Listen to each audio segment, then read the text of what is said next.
कळंबच्या नरसापूर येथील एकाची हत्या करण्यात आली होती। दरम्यान या प्रकरणी जिल्हा सत्र न्यायालयाने सर्व बाजू तपासून आरोपीला जन्मठेपेची शिक्षा ठोठावली आहे। अश्लील शिवीगाळ करणाऱ्या युवकाला समजावण्यासाठी गेलेल्या एका व्यक्तीची धारदार चाकूने वार करीत हत्या करण्यात आली होती। ही घटना कळंब तालुक्यातील नरसापूर येथे 13 ऑक्टोबर 2020 रोजी घडली असून या प्रकरणातील मारेकऱ्याला अतिसत्र न्यायालयाने शुक्रवार दिनांक 5 डिसेंबरला जन्मठेपेची शिक्षा आणि 25,000 रुपयाचा दंड ठोठावला।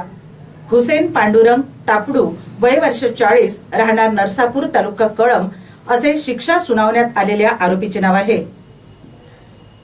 कळंब तालुक्यातील नरसापूर येथील हुसेन तापडू हा दिनांक 13 ऑक्टोबर 2020 रोजी सायंकाळी घराच्या अंगणात स्वयंपाक करीत असताना जोरजोरात ओरडून अश्लील शिवीगाळ करीत होता। त्यामुळे शेजारी राहणारे प्रकाश जांभूळकर हे त्याला समजावून सांगण्यासाठी गेले। यावेळी हुसेन यांनी घरातून चाकू आणून प्रकाश जांभूळकर याच्या पोटावर वार केले। ही बाब प्रकाश जांभूळकर यांच्या नातेवाईकांच्या लक्षात येताच त्यांनी धाव घेतली। दरम्यान हुसेन यांनी त्या ठिकाणाहून स्वतःच्या घरात पळून गेला।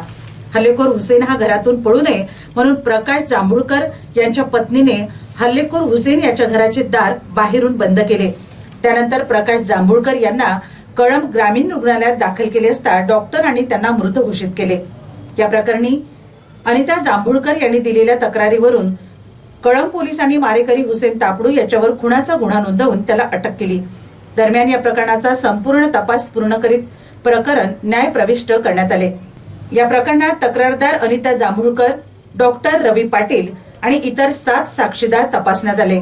यामध्ये तक्रारदार अनिता जांभूळकर, डॉक्टर रवी पाटील आणि तपास अधिकारी तत्कालीन कळंब ठाणेदार विजय राठोड यांची साक्ष महत्वाची ठरली।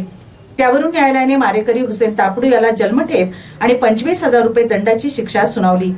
या प्रकरणात फिर्यादी पक्षाच्या वतीने सहाय्यक सरकारी वकील ॲडव्होकेट उदय पांडे यांनी काम पाहिले, तर कळंब पोलीस ठाण्यातील पैरवी अधिकारी विजय कुडमेते यांनी सहकार्य केले।